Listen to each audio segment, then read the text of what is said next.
this is Janice Lopez from the International Organization for Migration, and welcome to the Migration Health Research Podcast. In this issue of the Migration Health Research Bulletin number 21, we feature reports, reviews, and studies on relevant migration and migration health topics such as medical diaspora, unaccompanied minors, health information systems management, and migrants immunization coverage. For this audio podcast episode, we talked to Dr. Susanna Corona Maioli from UCL's Institute for Global Health regarding international migration and the health of unaccompanied minors. Let's listen to Dr. Susanna.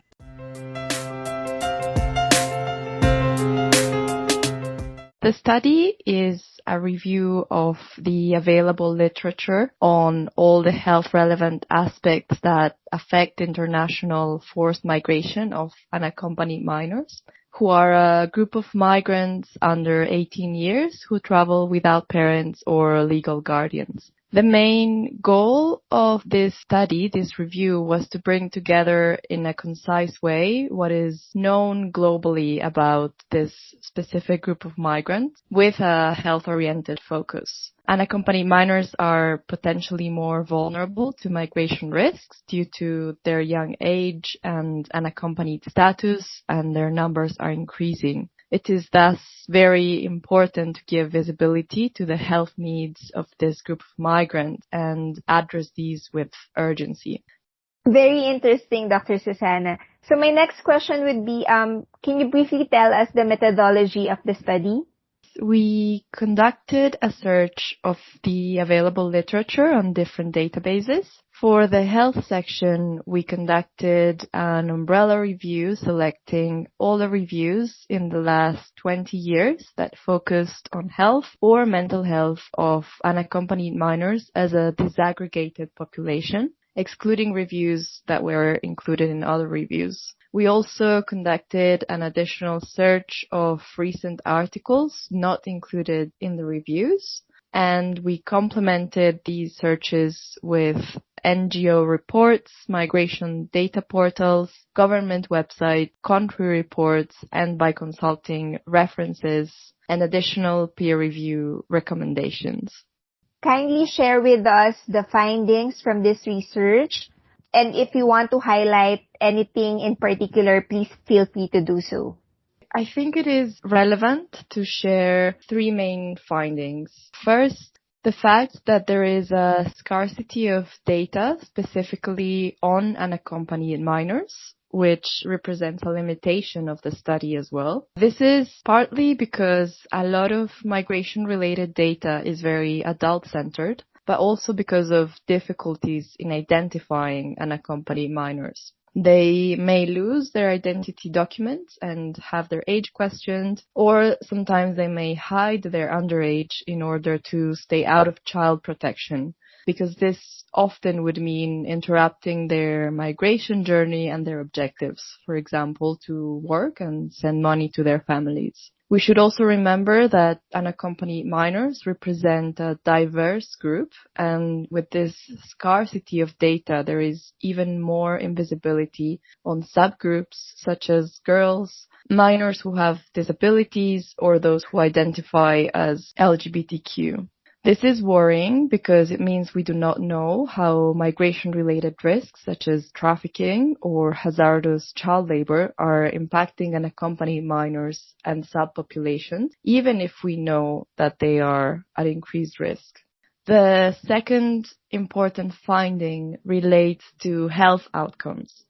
Based on the umbrella review, we found that the main health challenges for unaccompanied minors include nutritional deficiencies, for example, vitamin D deficiency and iron deficiency anemia, dental caries, which was found with a prevalence as high as 65% in some studies, skin, respiratory, and gastrointestinal infections, low vaccination coverage, and a high prevalence of mental health conditions such as post-traumatic stress disorder, depression, and anxiety. Particularly, mental health conditions were found to be more frequent among unaccompanied compared to accompanied minors. This means that a health checkup for these minors should be mindful of these conditions, as well as the increased risk for sexual abuse, violence, and trafficking that these minors are exposed to.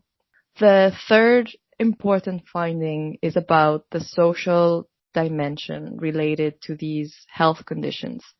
Many situations related to forced migration, such as violence, unstable or deprived living conditions, lack of educational training, have a negative impact on the health of these children and adolescents. For example, by increasing the risk of substance abuse or unhealthy lifestyle that leads to non-communicable diseases such as diabetes or cardiovascular disease later in life. These adversities are often called adverse childhood experiences, and they intersect with adverse social determinants of health. However, there is a protective social component, which we call protective childhood experiences. And these include appropriate accommodation, promoting integration, appropriate health and educational schemes. And studies have found that these experiences have a role in reducing post-traumatic stress disorder, depression, and anxiety prevalence. And they could be beneficial to reduce other long-term health impact as well. So, Dr. Susanna, as my last questions, based on what you just mentioned as key findings from the studies, what then are the key policy or program recommendations that you can outline from this research? The main implication is that unaccompanied minors should be explicitly included in migration management, particularly regarding access to healthcare, with a best interest of the child focus. This still isn't the case in many countries. Considering unaccompanied minors as part of migration management means first harmonizing definitions between countries as a means to ethically document and disaggregate migration data based on age, gender, accompanied status, and other profiles that could mean increased vulnerability, such as disability or identification as LGBTQ. And in this way, addressing the scarcity of data that we have on unaccompanied minors and subpopulations. And on this data, we could build further appropriate measures for responding to this type of migration. Further, the inclusion of unaccompanied minors in migration-related protocols means having specialized personnel that is trained to deal with children and adolescents, because, for example, an interview with an adult is different than an interview with an adolescent. Sometimes with adolescents, more than one interview is required or shorter interviews are required, so personnel should be trained to treat differently adults and adolescents or children, especially if they're traveling alone. Also, appropriate accommodation spaces and routes to trace family or to consider foster families if it's the case. Simpler and faster migration status regularization procedures and offering educational opportunities are also very important in the management of unaccompanied minors. Health, of course, must be a priority given the potential adverse long-term health effects. So access to healthcare must be non-discriminatory and keeping in mind the additional health risks these minors are exposed to. It's not a simple action and it involves a lot of dimensions, but with appropriate treatment and care, these minors can actually become a positive contribution to societies given their young age as well as their energy and their will to have a good life. Thank you very much, Dr. Susanna. And thank you all for listening. Please feel free to share feedback with us. See you on the next podcast.